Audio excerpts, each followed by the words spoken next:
Hi Reddit. I'm 38F, and I'm writing this while staring blankly at the wall, replaying everything that's happened over the last year. I'm not really the type to air family drama online, but at this point I think I just need to tell the story, partly to get it out of my system and partly because I think some of you will understand better than my own family ever has. I'm the oldest of two kids. My brother Julian is 35, and depending on who you ask in my family, he's either the second coming of a saint or just so charming, isn't he? I used to think that whole golden child thing people talk about online was exaggerated, something from movies or dramatized stories. But now I could write a book on it. Growing up, things seemed normal on the surface. My parents weren't overly affectionate, but they did the basic parent stuff. Birthday parties, school plays, packed lunches, that kind of thing. But even when we were kids, I started noticing a pattern. When I brought home straight A's, my dad would pat me on the head and say, "That's what we expect from you." When Julian brought home a C+ in math, it was suddenly the teacher's fault. "She just doesn't know how to work with boys," Mom would say, rolling her eyes like the poor man was being persecuted. I got my first part-time job at 16, saving up for a school trip to Europe. My parents said if I wanted it, I had to earn it. I did. I worked weekends at a bookstore and skipped out on a lot of friend hangouts. Julian, meanwhile, got a brand new gaming console that same year just because. When I asked about it, my mom replied without missing a beat, "Your brother doesn't ask for much. Let him have something nice." There were years of this. Tiny moments that added up. Things I brushed off at the time because, well, it's family. You grow up thinking the people around you have your best interests at heart. That even if they're unfair sometimes, it's not personal. But looking back, I see now that the imbalance wasn't an accident. It was a quiet kind of favoritism, a slow burn that became my normal. Even into adulthood, that dynamic stuck. I got my degree in communications, started working in event planning, and eventually started my own small business designing and coordinating local events. It's not flashy, but I love what I do. Julian, on the other hand, bounced around. He did a semester of community college, then dropped out. Tried being a DJ for a while. Then he worked at a car dealership, then quit. My parents supported him through every twist and turn, calling him a free spirit and praising his entrepreneurial mindset. I didn't complain. I stayed in my lane. I worked hard, paid my own bills, sent flowers on every birthday, every anniversary. I never forgot a single family holiday, never missed a gathering, until one day, they made it very clear that I wasn't welcome anymore. But I'll get to that. About a year ago, Julian met Sierra, and that was when the family dynamics shifted from frustrating to outright hostile, though I didn't realize it right away. Sierra is the type of woman who knows how to be liked. She walks into a room and greets everyone by name, laughs a little too loud at other people's jokes, always posts the perfect filtered photo of her brunch or bouquet of flowers. I don't mean that to sound bitter. If anything, I was hopeful at first. I thought maybe Julian had found someone who'd bring him a little direction. She was perfectly pleasant during our first meeting, smiled, asked me about my job, complimented my shoes. But there was a sharpness behind her friendliness, something I couldn't quite name at the time. I chalked it up to nerves. Then, gradually, things started to shift. Family dinners became more and more about Sierra. My parents acted like she was a visiting dignitary. My mom started calling her my girl and raving about her taste in decor. My dad would bring up how Sierra has been so good for Julian and how he's finally settling down, thanks to her influence. At one dinner, I brought a homemade cake. Baking is a hobby of mine, and I'd spend hours trying a new recipe. Sierra took one polite bite and said, "Oh, this is cute. We made a cake last week too, but we used almond flour and monk fruit sugar. It was so light." Then she pushed her plate away. My mom whispered to me later that I really should try to learn what people are eating these days. Little things. Always little things. But they added up. And then, last spring, Julian and Sierra bought a house together. I didn't hear it from them. I heard it from Aunt Muriel, who casually mentioned it while we were having coffee. "They just got the keys," she said. "Isn't that exciting? I'm sure you've already seen the pictures." I hadn't. I hadn't even known they were looking. I congratulated Julian over text. He sent back a thumbs up emoji. No words. No thanks. No, you should come see it sometime. Just a blue bubble with a hand gesture. That was when something in me started to shift too. I didn't press. I didn't ask why I hadn't been told. I just filed it away, like all the other little slights. A few weeks later, my dad called me out of the blue. "Hey honey," he said. "Just letting you know we're all heading to Julian and Sierra's on Saturday. They're having a small get-together, nothing formal. Mostly just family. I blinked at the clock. This Saturday? Yeah, nothing major. You don't have to come, of course. I just thought I'd let you know in case you felt like dropping by. There was a pause. I mean, he added, I know these things aren't really your scene. That line hit me in a way I can't quite explain. I've never caused drama. Never once raised my voice at a gathering. But somehow, I'd been quietly labeled the problem. I could have argued, asked what he meant, but I didn't. I said, thanks for letting me know, and hung up. And I didn't go. The next day, while scrolling through Instagram, I saw the first photos. Then came the group pictures. Decorations. A full buffet. Matching signs and balloons. Custom drink stirrers. And there, in the middle of the room, was a printed seating chart. Names in calligraphy. Matching centerpieces. It wasn't nothing major. It was a full-blown housewarming party. And everyone, every aunt, cousin, and second cousin, was there. Everyone but me. But I didn't cry. I didn't message anyone. I didn't even comment.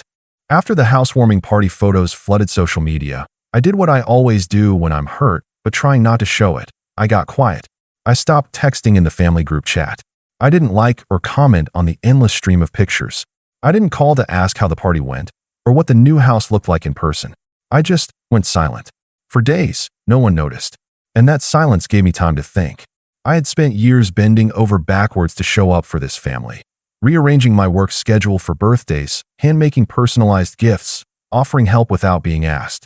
I hosted baby showers for cousins, helped design invitations for weddings I barely got a seat at, and always showed up with a smile, no matter how passive the comments or how clear the favoritism. And for what?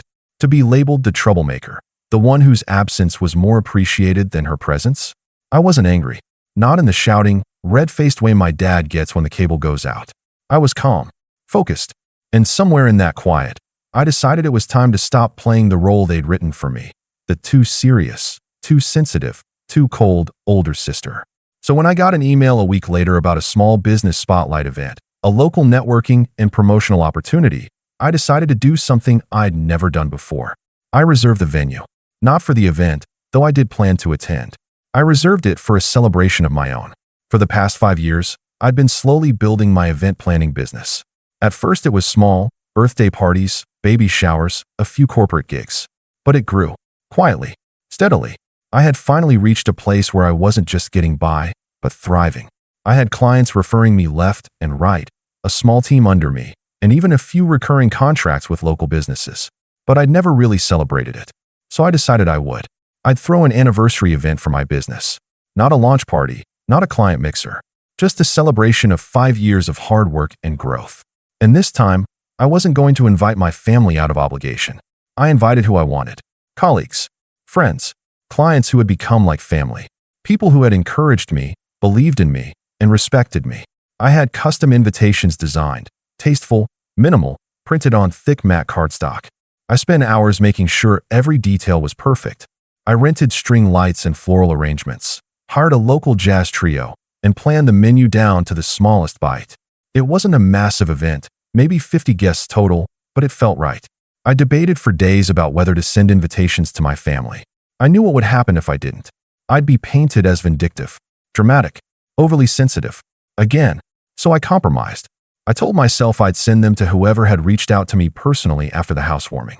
Not people who liked my photos or left heart emojis, people who actually spoke to me. That was easy, because no one had, not even Julian. So I didn't send a single invitation to my parents, Julian, Sierra, or anyone else who had treated me like I didn't exist. The event was scheduled for a Saturday evening in late June, exactly 1 month after the housewarming. And as the date approached, I didn't advertise it on social media. I didn't talk about it in the group chat. I didn't drop hints. I simply moved forward. The night of the event, everything went off perfectly. The weather was warm but breezy. The venue, a renovated garden house downtown, looked beautiful. Guests mingled under soft lights, holding sparkling lemonade and plates of delicate hors d'oeuvres. I made a short speech thanking those who had supported me, and afterward, I was swarmed by people saying how proud they were, how beautiful everything looked, and how they couldn't wait to see what came next. I wasn't trying to make a statement, but apparently, my silence made one for me. Because about 3 days after the event, I got a text from my cousin Marcy. It was a photo, one of my invitations. Still sealed, still in its envelope. She captioned it. Did you mean to leave people out? Just found this in our mailbox this morning, no postmark. At first, I was confused. I hadn't sent her an invitation, and I definitely hadn't mailed any without postage. Then, I looked closer. It wasn't her address. It was mine, but the envelope had her name written on it, in handwriting that looked a lot like Sierra's. My heart started racing. I called Marcy. "Where did you find that?" I asked. "In my mailbox. I thought maybe it got delivered wrong, but it has my name on it, so I don't know. It's weird, but the address is yours." It didn't take long for me to piece it together. Sierra must have somehow gotten access to the invitations, or at least knew I was planning something, and intercepted the guest list. Whether she found the RSVP page or got someone else to spill, I'll never know. But the envelope being addressed with my home address and her name on it wasn't an accident. It was deliberate. Someone, whether Sierra herself or someone doing her a favor, had collected a few of the invitations I never sent and placed them in people's mailboxes with my address as the return, making it look like I had sent them, then deliberately disinvited people. Over the next 24 hours, I received 5 more messages, all from extended family, all asking why their invitation arrived late, or not at all. Some were polite, some were passive-aggressive. One even said, "Would have been nice to celebrate your business, but I guess you're too good for family now."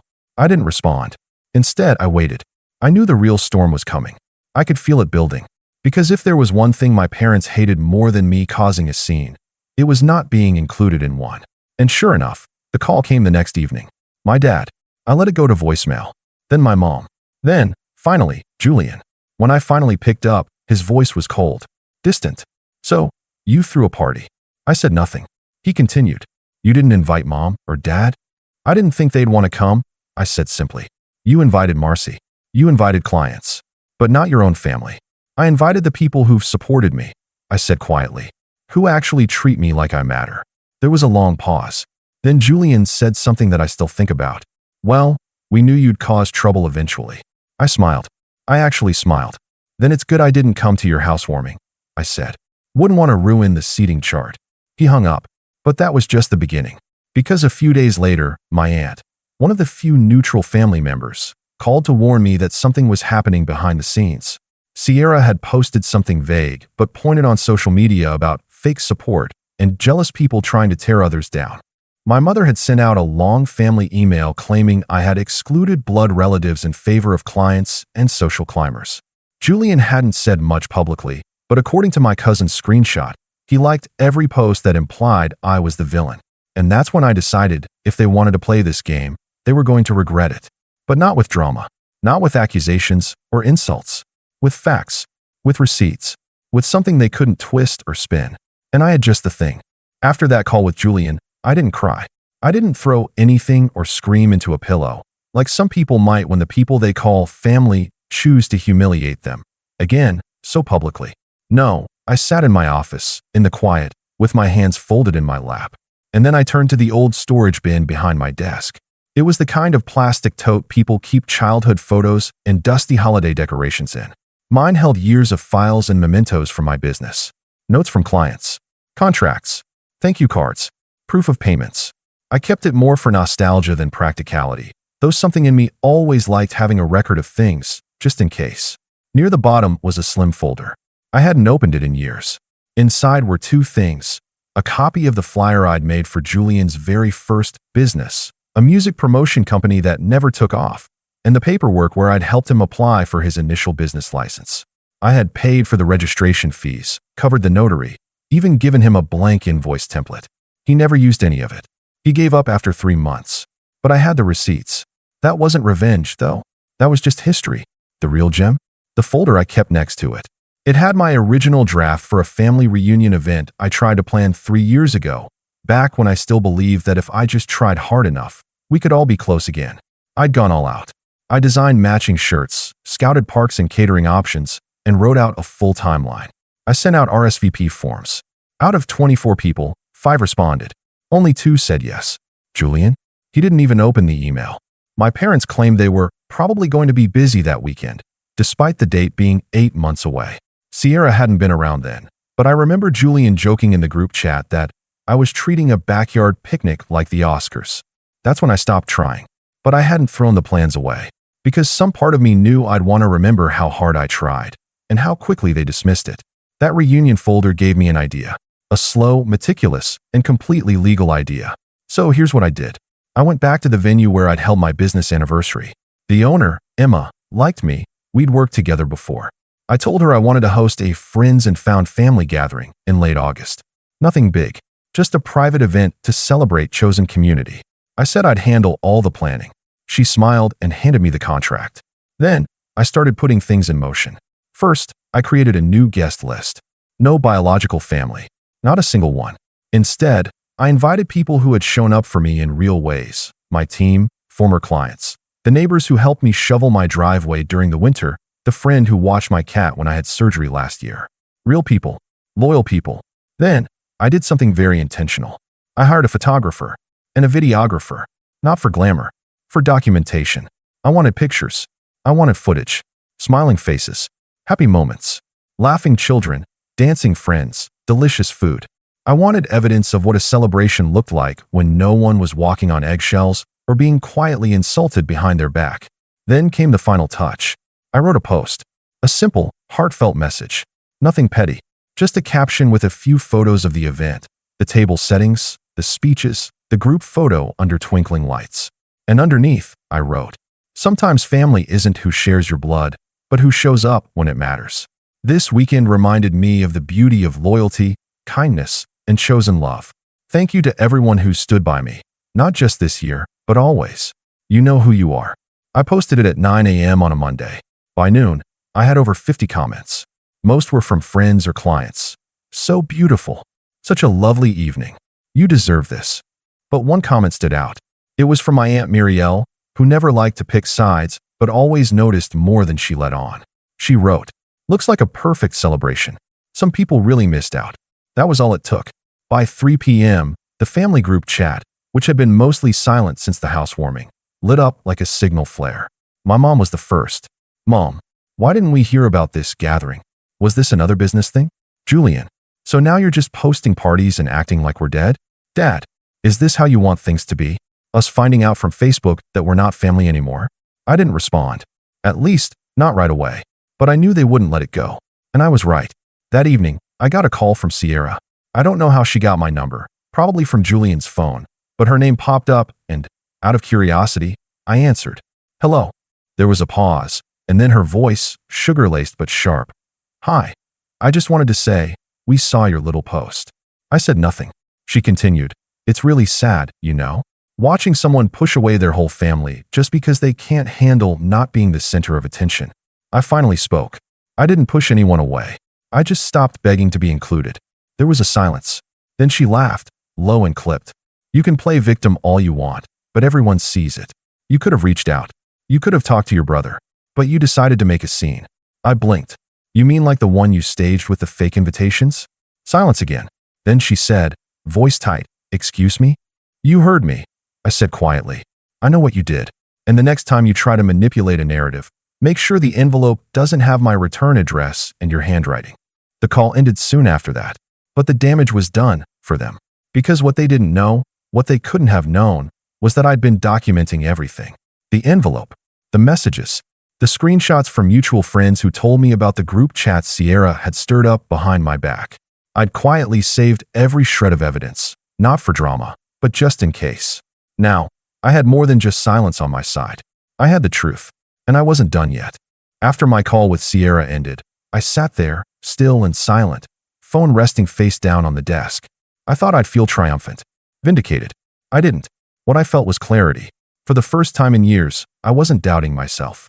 I wasn't second-guessing whether I had overreacted or taken something too personally. Everything they had done, every exclusion, every dig, every manipulative twist, had been real. And now, I had proof. But I didn't want revenge for attention. I wasn't interested in getting even just to make a point. I wanted peace. Real peace. The kind that only comes when you finally stop asking people to respect you, and instead, remove them from your life completely. And that meant one final step. See, after years of being made to feel like I didn't belong, I'd started building something for myself. Quietly, privately, and without them. Remember the family reunion I tried to organize? The one they ignored? Well, after it fell apart, I started working with a local nonprofit that helped organize community events, especially for people who had lost ties with family or didn't have one. I'd spent the past few years helping them behind the scenes, volunteering, donating, and eventually joining their board. One of our biggest initiatives was an annual Found Family Festival, a weekend-long event that connected people who felt left behind by their families of origin. This year, I had been named co-chair, and I had a platform, so I decided to use it. I reached out to the director and asked if I could give the opening night speech. Not to talk about my family specifically, but to speak to the experience of what it feels like to be overlooked, diminished, and eventually erased.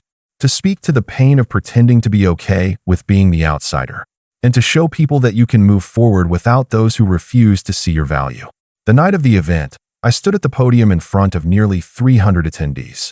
I wore a navy jumpsuit, hair pinned back, hands trembling just slightly as I adjusted the mic. "My name is Celeste," I began. And for years, I thought the problem was me. I told them the story, in broad strokes. I shared how I'd spent years trying to earn love that came freely to others. How I bent myself into shapes to please people who only ever saw me as too much or not enough. How I had finally learned that sometimes the healthiest thing you can do is walk away. The audience was silent as I finished. And then the applause started, slow at first, then growing. Some people were crying. A few stood. But what mattered most to me was the stillness I felt inside. No fear, no doubt, just truth. Afterward, I posted a short clip from the speech on my business page. I didn't tag anyone. I didn't name names. But people knew, especially people in my extended family. I received messages from a few relatives I hadn't heard from in years.